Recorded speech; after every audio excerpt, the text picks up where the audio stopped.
All right, well, bienvenido. Welcome everybody to, and happy Hispanic Heritage Month to everybody. We are here for our National Hispanic Heritage Month event brought to you, I'm really trying hard not to say live from New York. But this is our annual celebration, which we do this time of year. And this year we thought we'd do something that touched on what we talked about last year, because this all started about and really took off about a year ago, which is immigration and asylum issues. So what we have today is a program we're calling Embracing Hope Together, a gathering of support for asylum families. My name is Ed Maloof. I'm the chair of the Hispanic Affinity Group, and I welcome you today. Just a few preliminary words. I want to set the context a little bit. Which, as some of you who know me, facts and figures. That's just how I like to start. Today in 2023, massive human migration is a global phenomenon. Incredibly, there are now 100 million people around the planet moving from one part of the world to another, and they're all refugees. And they move for lots of reasons. They move because of earthquakes. They move because of floods. They move because of collapsing dams like we saw in Libya. They move because of genocide, slavery, political instability. Just to give you some examples, if you're following the news this week, in Haiti, there is no political stability at all. The Kenyan armed forces are actually being dispatched to Haiti to police the country, which is extraordinary. In Burkina Faso and in Mali, each of those countries in Africa has had a coup d'etat or two within a year or two of each other. So multiple coups at the same time, within a short period of time. And in Venezuela, where the political chaos is so rampant, and probably the biggest cause of the crises we're seeing here in the United States, we are witnessing right now the second largest human displacement history has seen, second only to the Syria crisis of 5 years ago. So people are leaving from one country to go to another and then to go to another. And many arrive here in the United States. And of those, many arrive through the border with Mexico. Now, since last year, we've had 120,000 migrants arrive in New York City alone, which is astonishing. Texas has been making waves by chartering buses to send migrants here to New York.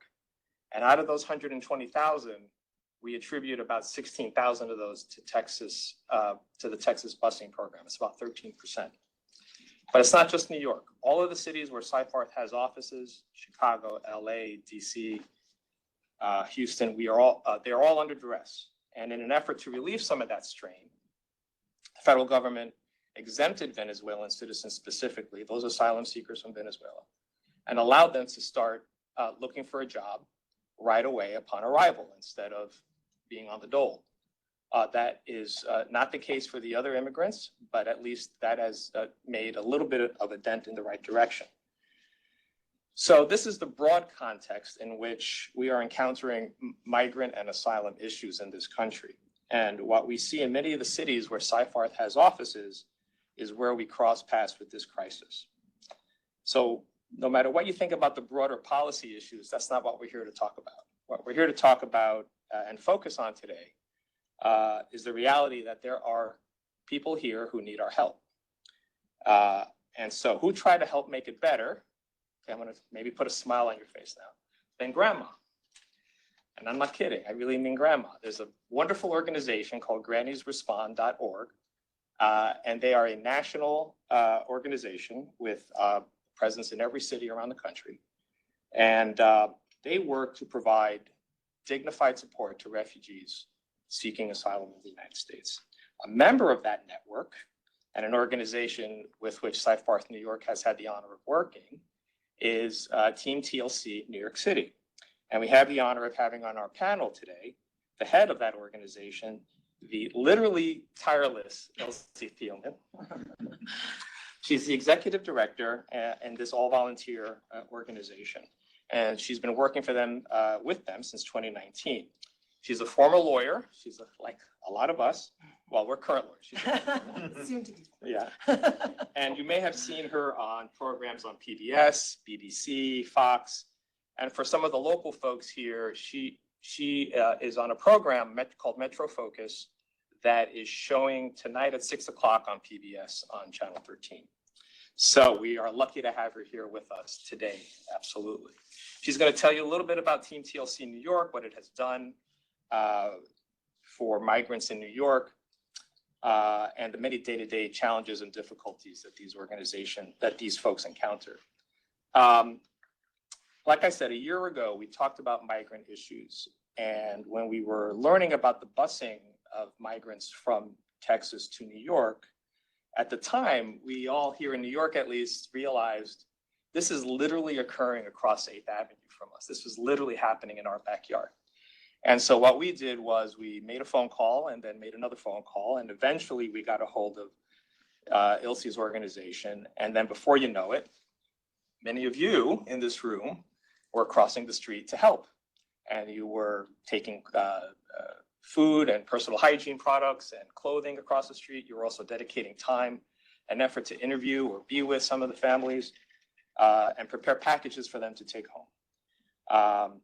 The chair of our All Affinity Group and co-chair of our New York Diet, Lauren Gazinski, and my co-chair of the Hispanic Affinity Group, Mia Batista, were among the many volunteers who participated, and they join us on the panel today as well. Thank you for being here.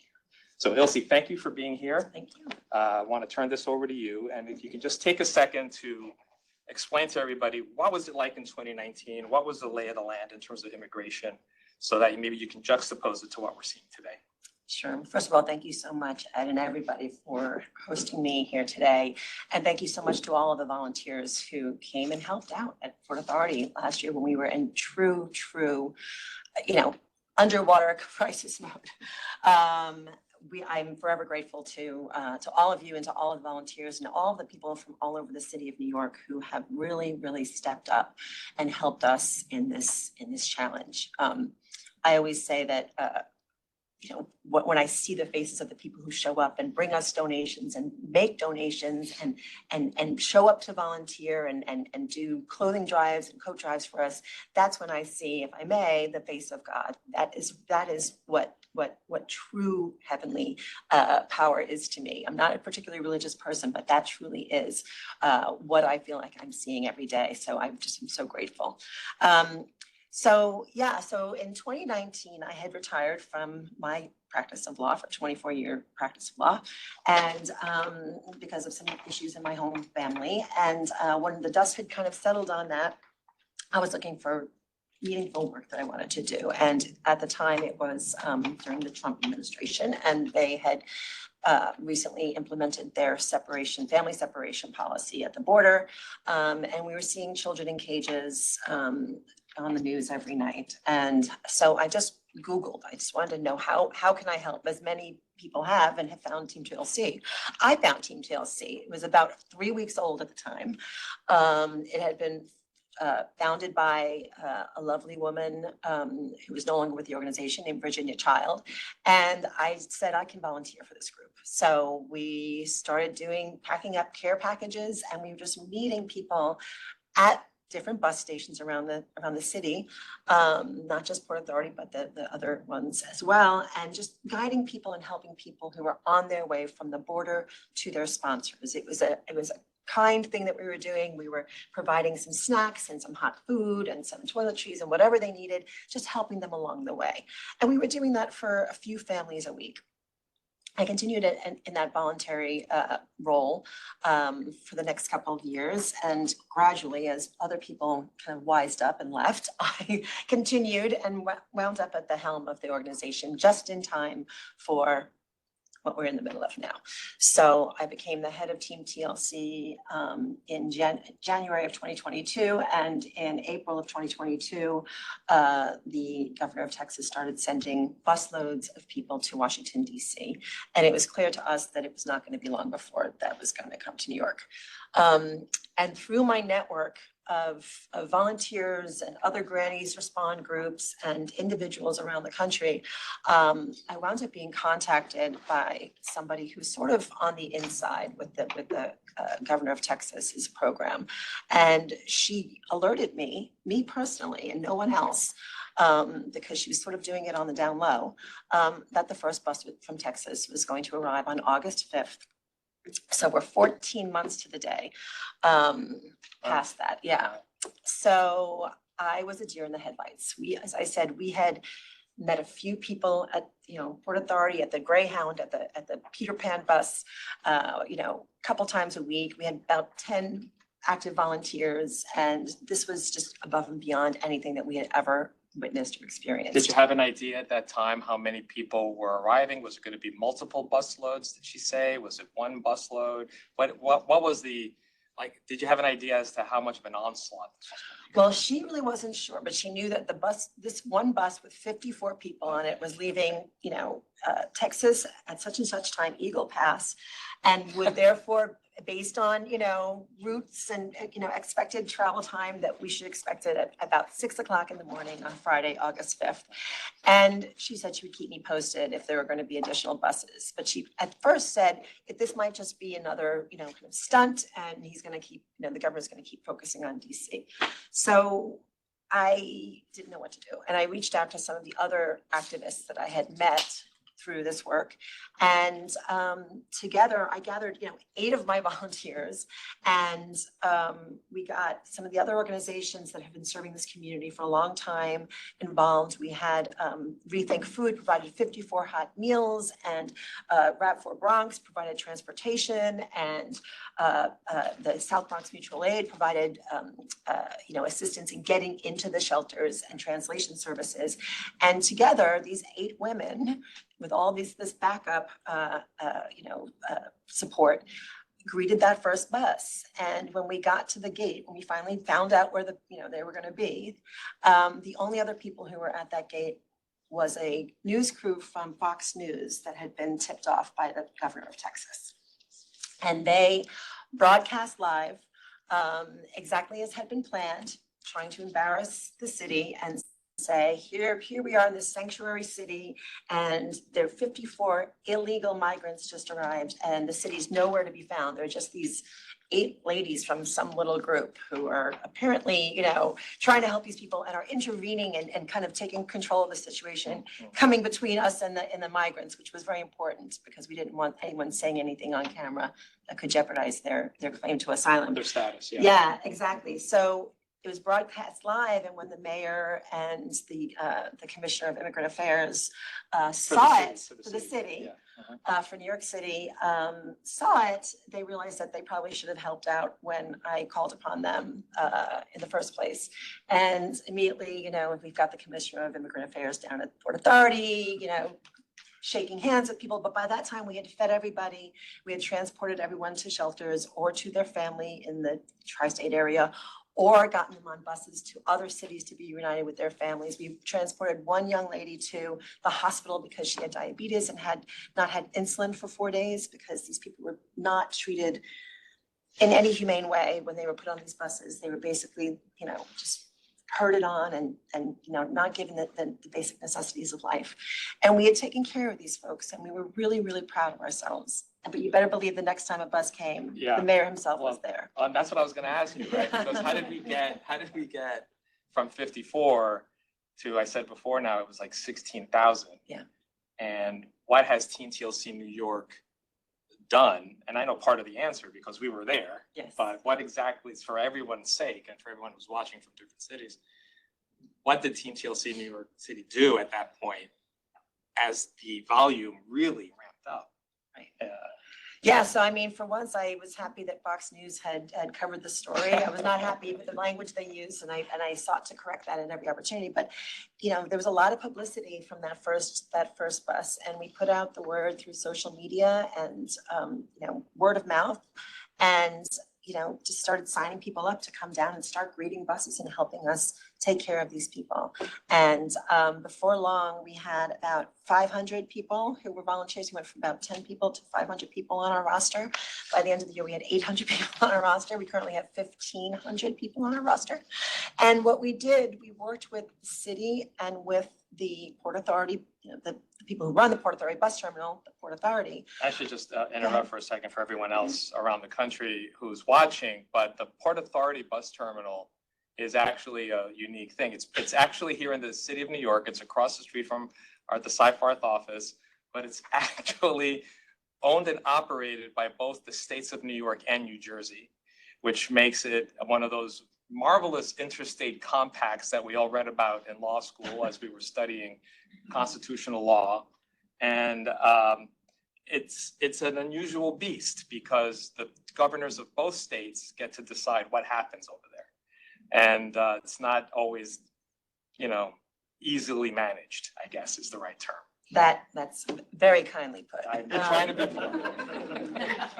So, but I have to say, I am grateful to the Port Authority for allowing us to have storage space there and to set up a welcome center in the middle of a bus station. So let's talk about the Welcome Center for a second. So what did you have there exactly? Yeah, so the Port Authority provided barricades. So it was a large cordoned off area with signs up and security and tables and chairs set up so that we could literally greet people as they were coming off the bus, have them seated, do an intake, interview them, find out if they had family in the neighborhood or in the area, get them to where they needed to go, feed them, and then the folks who didn't have anywhere else to go to get them to the shelters. And at first we were paying, Team TLC, we were paying out of our own pockets to transport these people to the shelters. Eventually, the city and the state started, transporting them. But so we fed them, we took care of them, and there were days when we greeted over 500 people coming in. Which is amazing, right? Yeah. That's how you can add up to 16,000. Right. And in the Port Authority, you not only had that area where you greeted people, but you also had a part of the facility for storage of toiletries and clothes and that, right? Is that? That's right. At first, we did not. What did you call that space?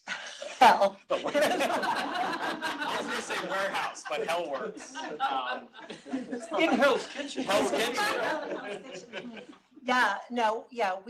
We didn't have a cute name like Little Shop of Kindness for That's for coming. back That's then. coming, Yeah, right. it was just the distribution center. Right. We had tons and tons of donated used clothing that was piled up on shelves and in bins.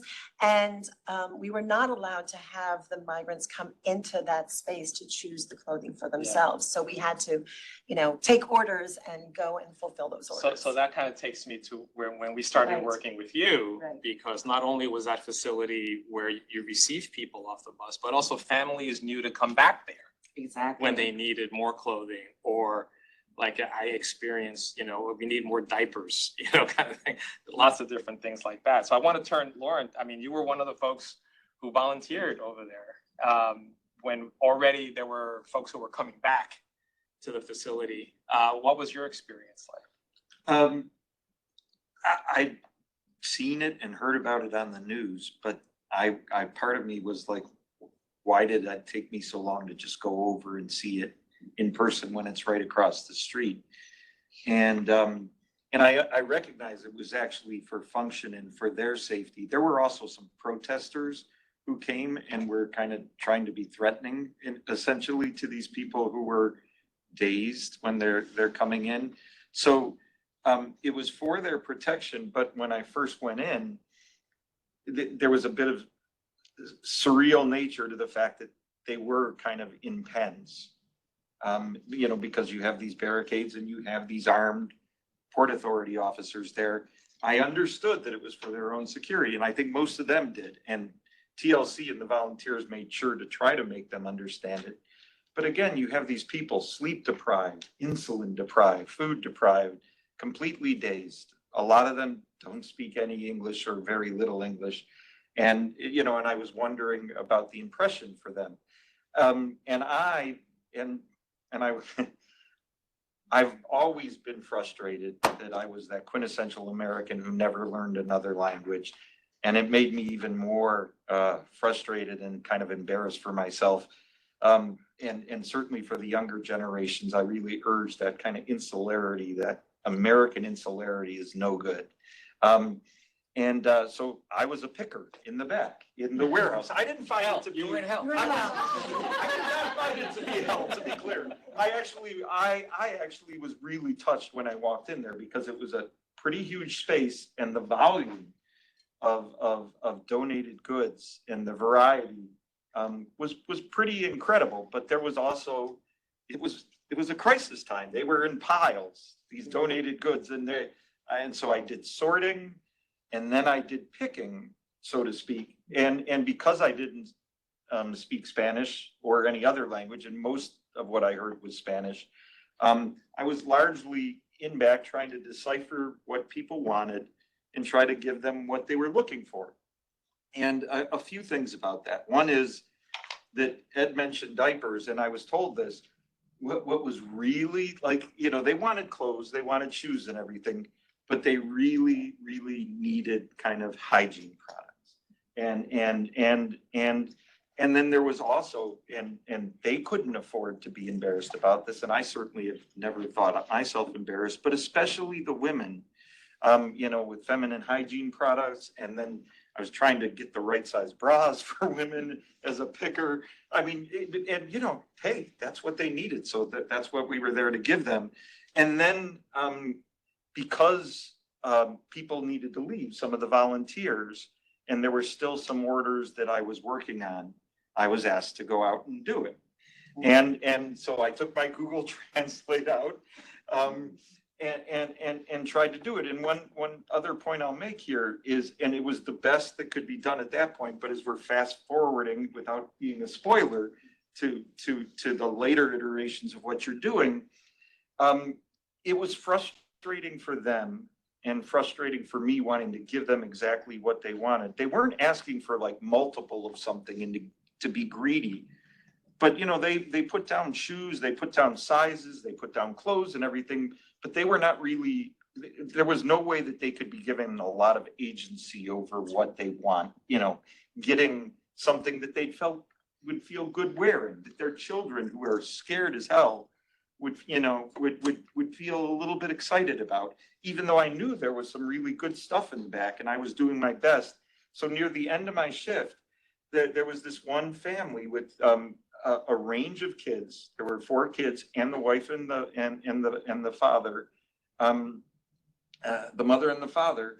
And through Google Translate, I went back and tried to adjust the order about 10 times because I was determined to give that family what they wanted. And so, that's a preview of how things have adjusted. And I will note that what I saw is I saw virtually all families the multiple times I went over there, in Port Authority, sitting there waiting.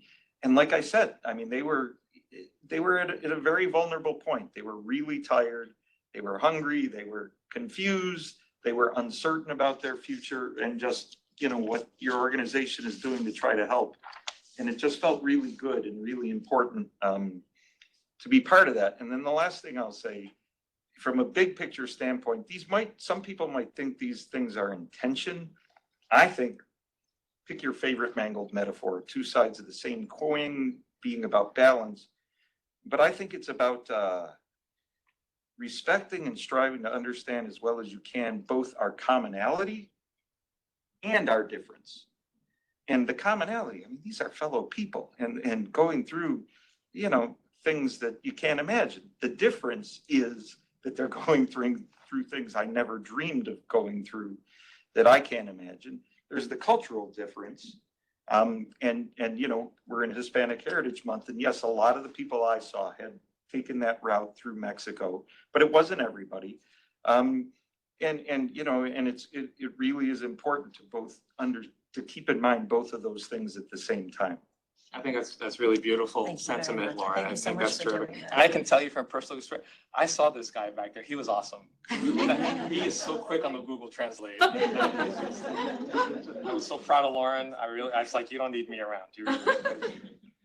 Mia, how about, you were there too, and you actually went a few times. I right? did. More than So a few from the times. beginning, so I remember we had our initial conversation. Well, we connected first, me and you, Ed, Yeah. and then we called Ilse, we got your information and we're like, what do you need? And you're like, I need everything.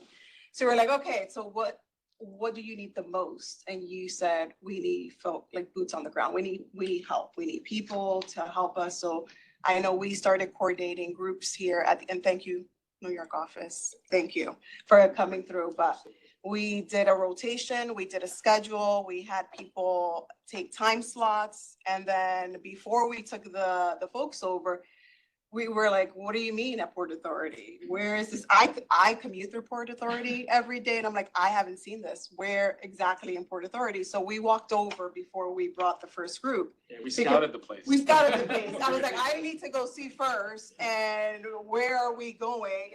So we went across the street. We found the location. We found where everything was secure, which, it was like, wow, there's like police here securing the area, but then, yes, thank you for policing this area and making sure everybody was safe.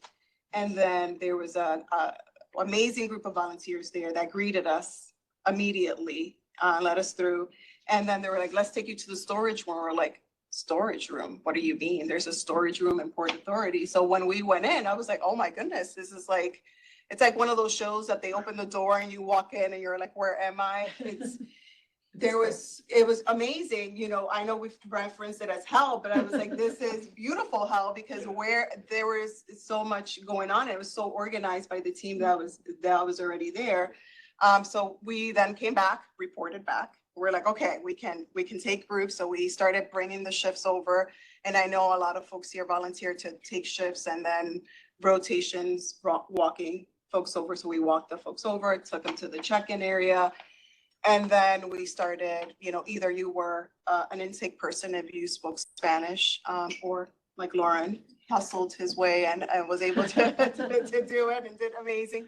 Or we went to the storage area to do the orders. So initially I went to the back and started filling the orders and everything was sectioned out for those folks that were there. And it was amazing. But, as a mother of three, I was like, whoa. I need to match things. I need to make sure everything looks good. So I was, taking my time because I saw the families that were waiting for these items. And I'm like, I'm not going to throw things in a bag. So I took my time to put outfits together. And I see Anna, because we were on a team together, trying to get outfits together for a family of four.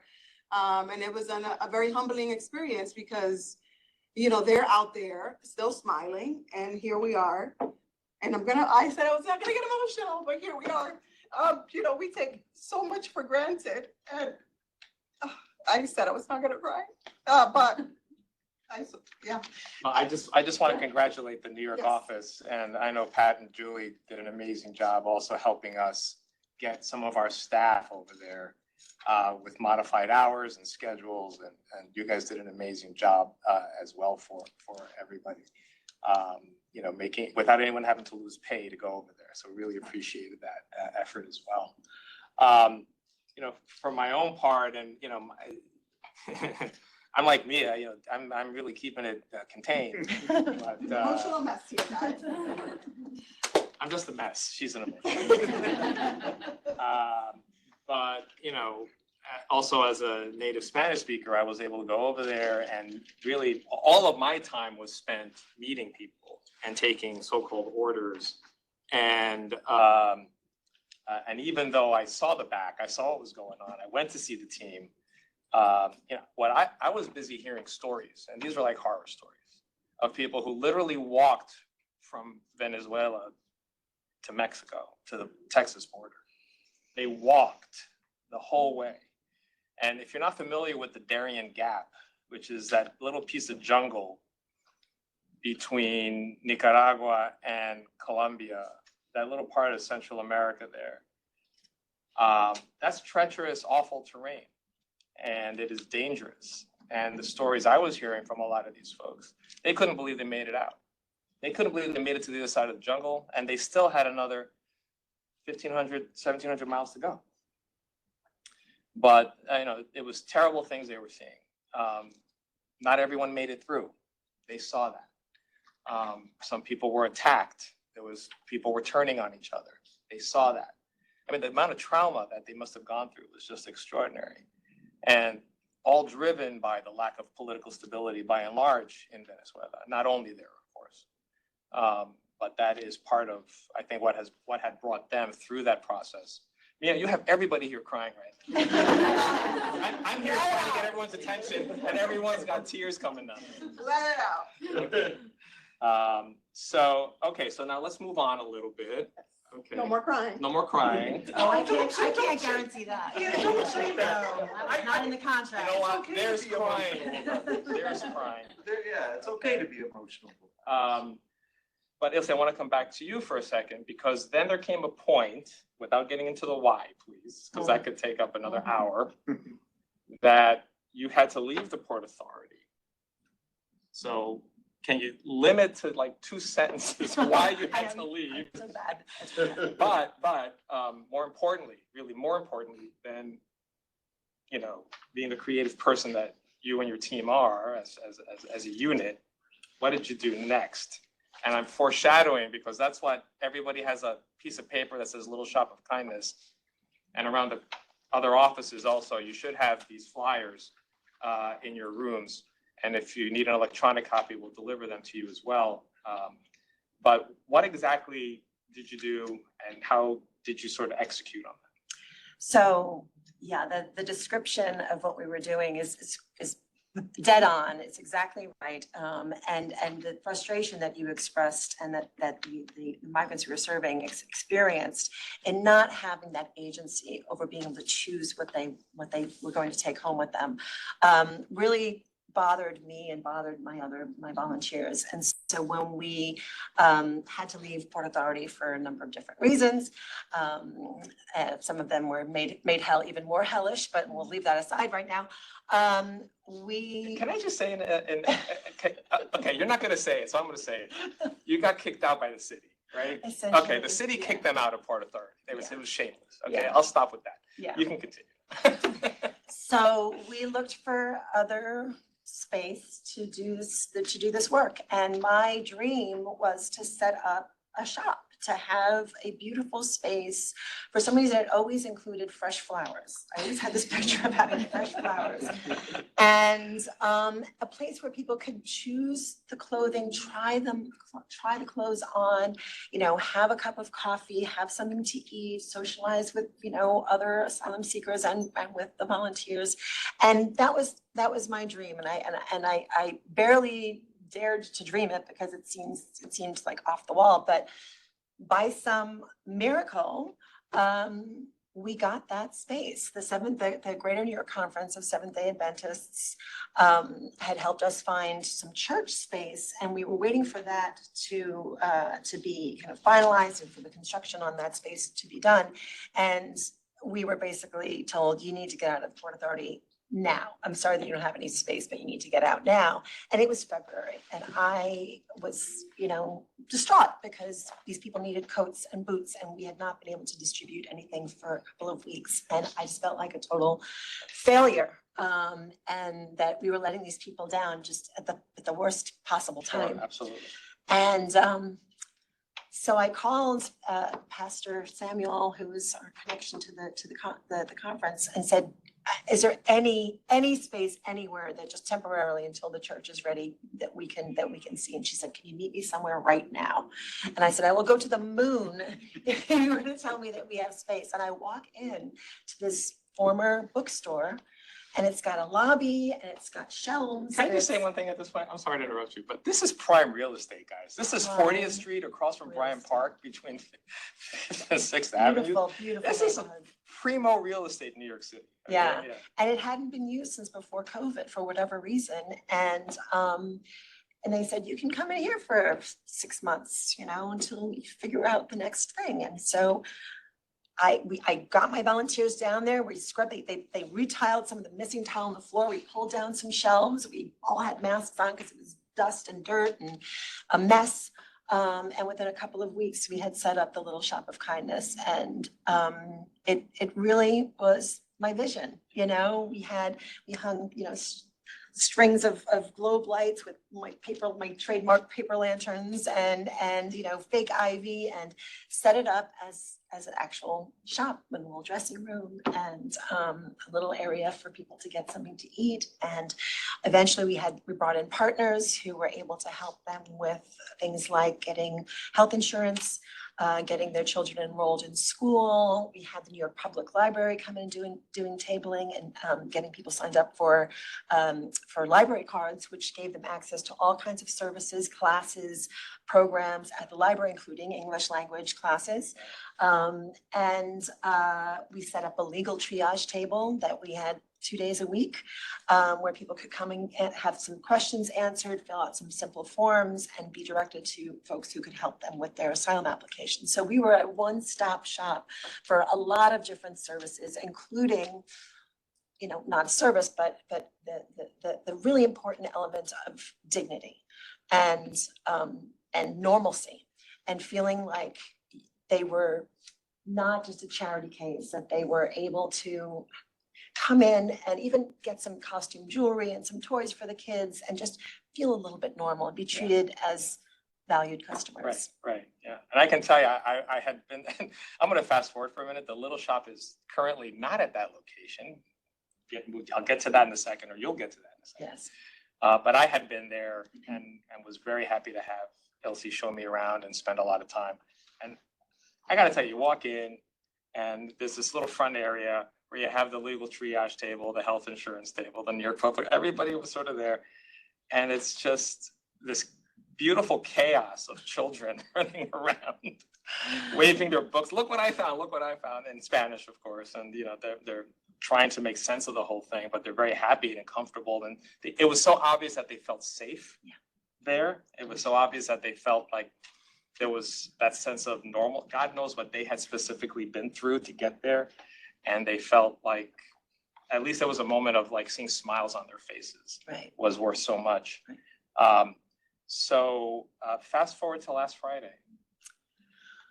Right, so. Oh, and just real quickly, in your description, or one of you, like the handmade finger puppets, and just describe the. Yeah, so not only were there a lot of donated items there, like books and clothes and toys and that kind of stuff, but Ilze and her team were so dedicated that they would actually make things for the kids. I mean, they would actually, knit fingered puppets and other and full-size dolls and other incredible things in variety of colors and variety of obvious cultural differences and backgrounds. And it was just so beautiful to see that sort of like, full, panoply of things brought to these kids. And it was done with so much care, is my point. I think that's what Lauren, I was communicating to you earlier. It was done with so much care and love and dedication without any recognition. And like you said before, when we were speaking about this last week, no one was asking for recompense. No one was asking, oh, can you pay for the yarn, or can you? No, people were just donating. And it was just the utter generosity that it came from. And it showed, I guess. And it really did show. I'm glad it did. Yeah, we have some amazing volunteers. There was one who became somewhat famous for rehabilitating Barbie dolls. If anyone used to play with Barbie dolls, they ultimately wind up with like mangled hair and never any clothes, and drawings on their faces. And that's what we would get these donated Barbies, or one of our volunteers would go to yard sale and buy used Barbies that were just absolutely just rank looking, and she would lovingly scrub them and wash their hair and brush their hair and sewed costumes for them. And it was during Barbie Mania, right? During the Barbie movie. Sure. So we got a lot of coverage out of that, and it was quite lovely. So when Ed and I first started talking about this program, I was excited to come in and tell a story of challenge and setbacks and triumph and hope. And unfortunately, after last Friday, it's now a story of challenge and setbacks and triumph and setbacks, but still hope. We suffered a devastating flood on Friday during the inundation that this city suffered. The subways were flooded, even buses were flooded, and Team TLC looked no better. Literally, the rain was pouring in as hard as it was outside. And most things got ruined. And we have to find a new location. So it is now another time of challenge. That's right. That's right, but you're not And alone. We're not alone, and I have incredible, amazing volunteers, all of whom we're all supporting each other through this. Nobody's crying. Except for me. Nothing wrong with crying, but we don't, we're not sitting around and moping, we know that we're going to rebuild. Nobody got into this work because they thought it was gonna be easy. So now we have a Team TLC, little shop crisis inside of a New York City migrant crisis and inside of a global crisis. It's kind of a crisis turducken, if you will, and we need to just find a way out of it. So we are actively looking for new space, and in the meantime, we are assisting our partner organizations to continue distributing clothing and supplies. We helped 146 migrants get clothing yesterday, yesterday, That's amazing. through one of our partner organizations, Africana. We sent literally a truckload of the salvageable clothing up to their spot in Harlem. We sent tons of volunteers up there to help out, and we're going to continue to provide, supplies and volunteers to that organization and others, while we look for new space. So we're going to come back from this, and it's going to be more beautiful than ever. Well, it will be. And in a little bit, to close out the program, we're going to show you a beautiful video that was taken of the little shop. That might make it Take out your tissues again. But pre-rain, and it'll give you an idea of just how remarkably warm and effective and lovely it really was and will be. But, a couple of things, I guess, in terms of what folks can do now. Mhm. Ilse, if we can just take a second in light of what happened with the flood, because part of what we wanted to do for this office, at least, was to encourage folks to just go down 40th Street and spend a little time there, but that's not possible anymore.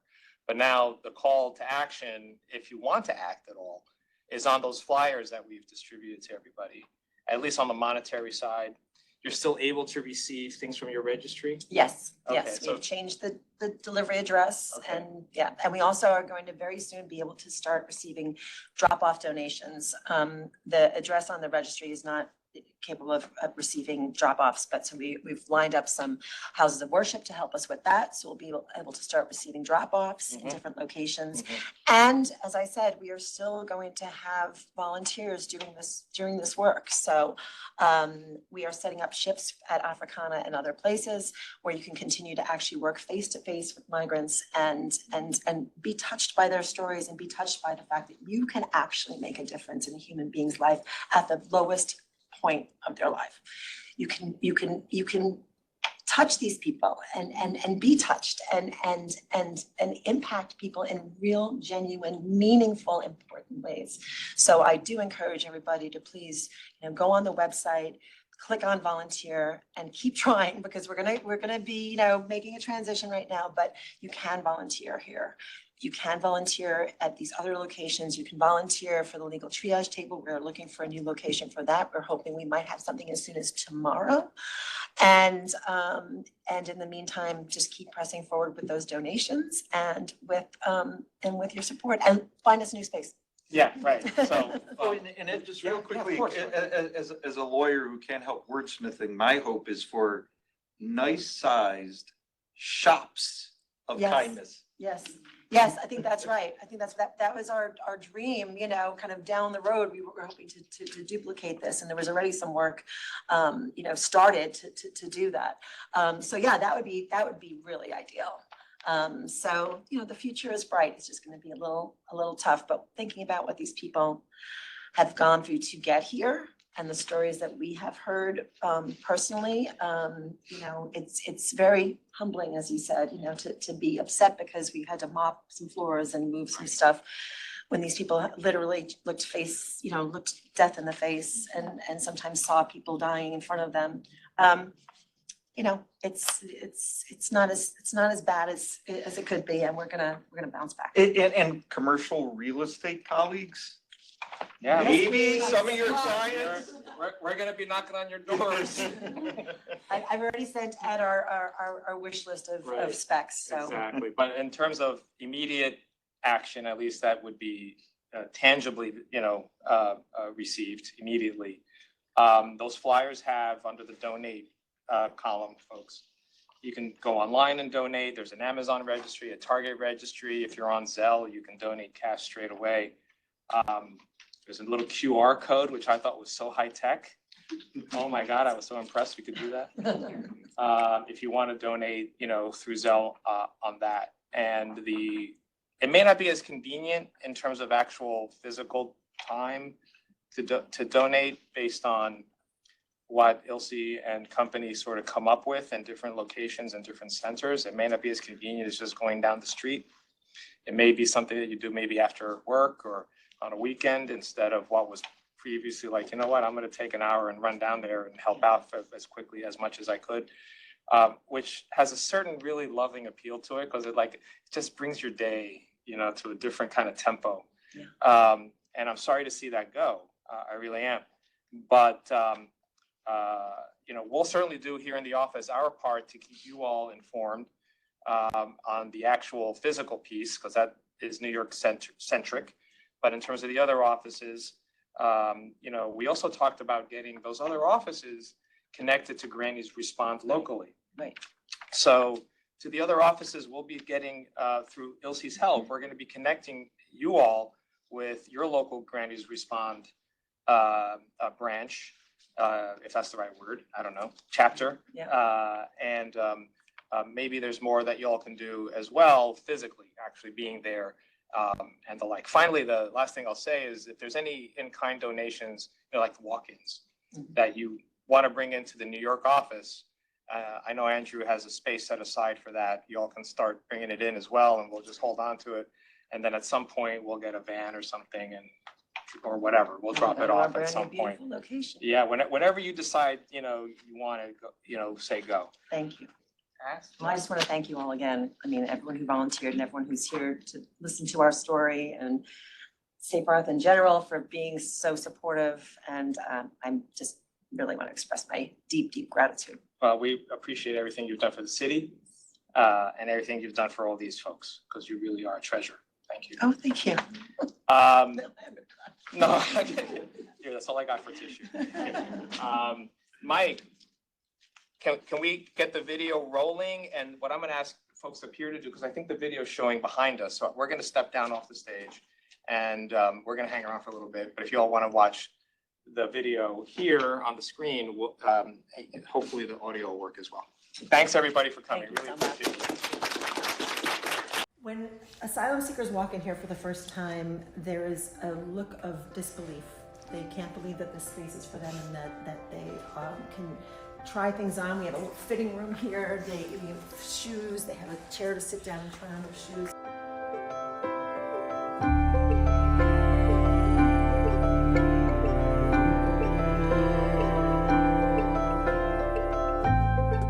There's a young man in the other day, and he was here with his 2-year-old son, and he looked he'd been through some stuff. He had tattoos on his neck, and some scars, and he came up to the counter after he had been shopping, and he said in Spanish, how much is this going to cost? And I said, no, it's all free. Everything's free. And I could see tears come into his eyes, but he didn't say another word. He just nodded, and he stood there. I think he was afraid to speak lest his voice cracked, but that feeling of like, wow, I can actually shop for my son. These people are doing this for me, for us. It's kind of miraculous. It's kind of amazing.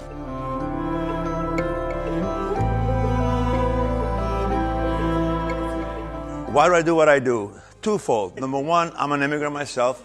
I came here 50 years ago, and I remember how difficult it is to come to a country with a new culture, new language, new customs. For me, it's personal. It's also a way of paying it forward. Do unto others, pretty much, what the Bible says. So having received kindness in my life when I came, I like to give kindness to others the same way that I received it. When I hand something to someone, it's like It's very rewarding. It's very rewarding, especially when you see when their faces light up and they're very appreciative. They thank us for what we do, especially the little kids. A little toy, like it's like Christmas for them. And even the adults, they're very appreciative for the most part. So that's very rewarding on a personal level.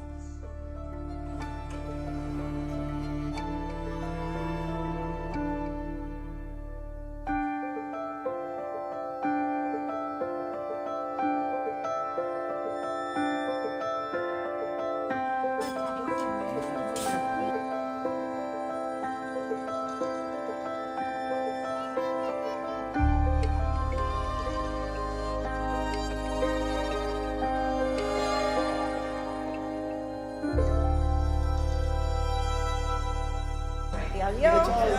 Gracias. Gracias. De nada, que tengan buen día. Gracias, Lili. De nada, que tengan buen día. Gracias.